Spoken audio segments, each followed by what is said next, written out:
Une production Disney qui traite du jeu vidéo, sur le papier ça peut faire peur, dans les faits c'est pas catastrophique, au contraire.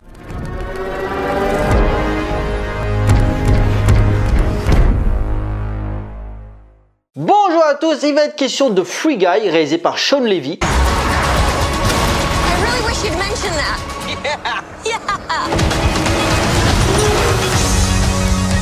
L'histoire se passe dans le jeu vidéo Free City. Guy est un PNJ, un personnage non jouable, employé dans une banque où sa vie est réglée de la même façon tous les jours. Sa vie va changer avec la rencontre de Molotov Girl, l'avatar de Millie, une programmeuse qui essaie de prouver avec son ami Case que Antoine, le créateur de Free City, a volé leur code pour la création du jeu. Guy va prendre conscience de qui il est pour devenir le héros de sa propre histoire. Évoluant dans un monde sans limite, il va, grâce à Millie, dépasser sa condition de simple personnage pour sauver son monde avant qu'il ne soit trop tard. Film qui aurait déjà dû sortir l'année dernière, Covid oblige, ça a été décalé à cette année, mais plutôt que de le sortir sur sa plateforme de streaming, Disney a, contre toute attente, décidé de le maintenir en salle. Et sur l'immersion que ce film propose aux spectateurs par rapport à ce jeu vidéo Free City, avec ce monde ultra ouvert, c'est vraiment la meilleure façon pour être transporté dans l'histoire. Shawn Levy, réalisateur de la trilogie La Nuit au musée, Real Steel ou encore ces dernières années certains épisodes de Stranger Things, réussit à proposer un divertissement drôle et bourré d'action tout en liant parfaitement univers virtuel et monde réel. Avec ce sympathique personnage de Guy, revivant sans cesse la même journée sans être formalisé de voir des braquages,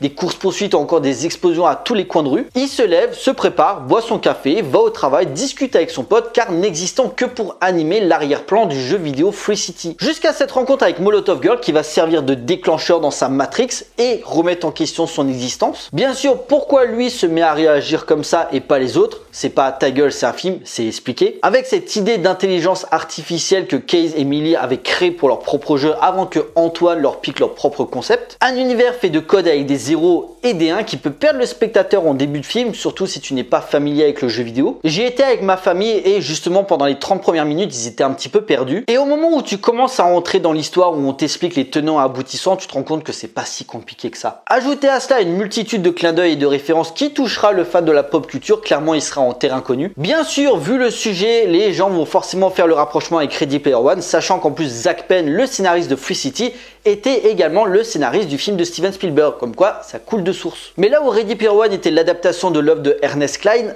Free Guy n'a pas de matériaux d'origine auquel s'appuyer. Donc en gros, il raconte une histoire en se réappropriant certains gros succès vidéoludiques. De GTA à Minecraft en passant par Fortnite, on sent l'influence, mais Free Guy ne se limite pas à du fanservice. Enfin, si des fois c'est voyant. Mais il utilise certains codes propres à ses modes de jeu pour créer sa propre cohérence. Entre l'augmentation de ton niveau en fonction des missions que tu fais ou encore l'aspect Battle Royale avec ce côté multijoueur, certes c'est basique avec des mécaniques ultra faciles avec les points d'expérience, l'argent que tu gagnes te permet d'acheter des armes, des gadgets ou encore de changer ta tenue. Il y a un des concepteurs du jeu, son avatar c'est un flic lapin, j'étais mort de rire quand j'ai vu ça. Le cinéaste ne part pas dans un délire trop complexe, ça reste un film familial, mais jamais ça manque de respect aux jeux vidéo et aux gamers. Quand tu vois un joueur, ce n'est pas un gros boutonneux à lunettes, ça ne tombe pas dans cette vulgarisation. Même s'il y a des situations assez loufoques, t'en as un, son avatar c'est Channing Tatum, et à un moment ils discutent avec Guy et ils sont là genre what time is it? What time is it? It's crime time. Et au moment où il veut dire la phrase, il commence à péter un câble parce que t'as sa mère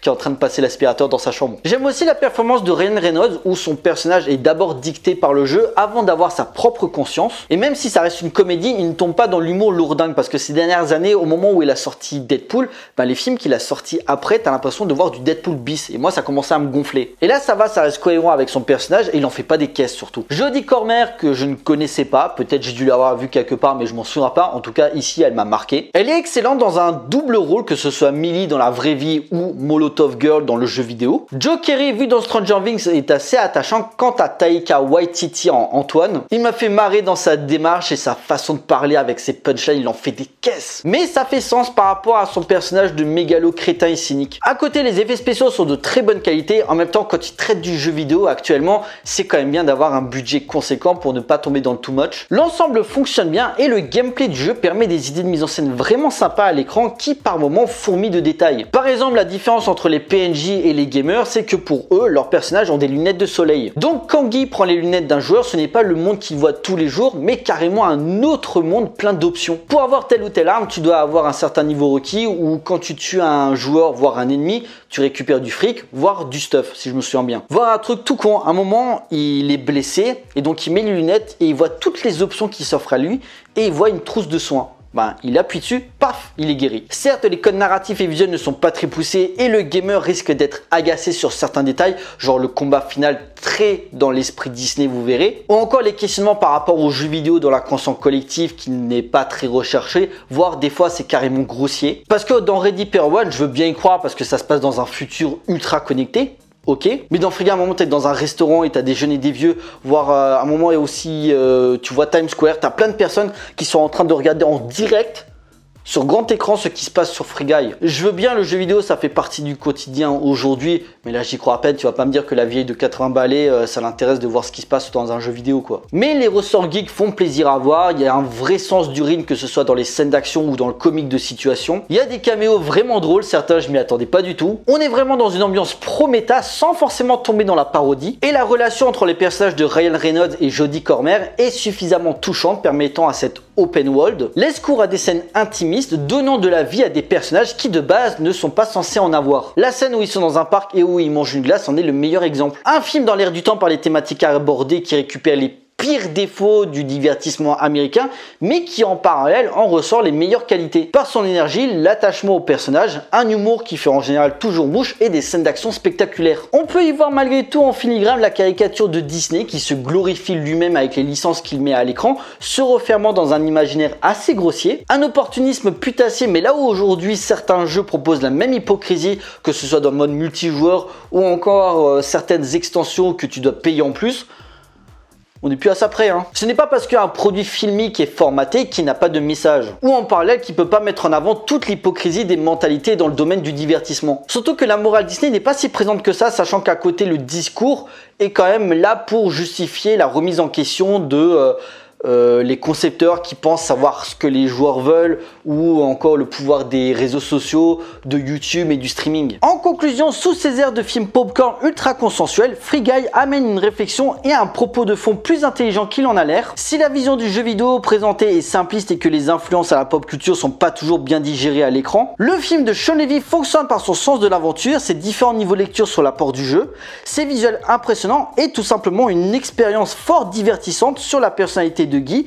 et toute la communauté autour de lui qui le soutient dans les enjeux, étant la grande force du film. Un blockbuster de l'été qui parlera aussi bien à toute la famille qu'aux fans du média jeux vidéo ludique, voire aux plus aisés, le tout saupoudré par une ambiance comédie pure qui passe particulièrement bien. Bref, un divertissement certes calibré mais honorable qui touche à tout le monde par ses multiples clins d'œil. Allez-y et éclatez-vous. Voilà, cette vidéo est à présent terminée, j'espère qu'elle vous a plu. N'hésitez pas à liker, à partager auprès de vos amis si vous en avez. N'hésitez pas à me laisser des commentaires pour me dire ce que vous avez pensé du film. Je vous encourage à me suivre sur les différents réseaux sociaux pour suivre l'actualité de la chaîne et surtout abonnez-vous pour la soutenir. Pour nous, on se retrouve pour une prochaine vidéo. D'ici là, portez-vous bien, allez voir des films. Ciao.